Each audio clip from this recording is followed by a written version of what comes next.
Today we're going to attach a secret pocket to my Crusader armor. Measure how long your zipper will be. Double your fabric and make a rectangle with enough space to fit what you'll be putting in the pocket. Cut your fabric out with space on the sides. Mark where your zipper will go and cut space for your zipper. Cut out enough strips of CosBond Attach Build for the pocket. Peel and stick it to your zipper. Now stick your zipper to the pocket.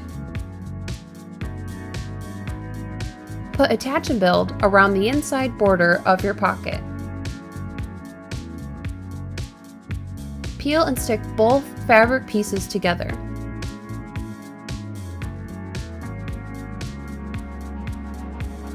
Iron these together and then flip the pocket inside out. Peel and stick 2 large pieces of Attach and Build to the back. Now stick the pocket to the inside of your armor.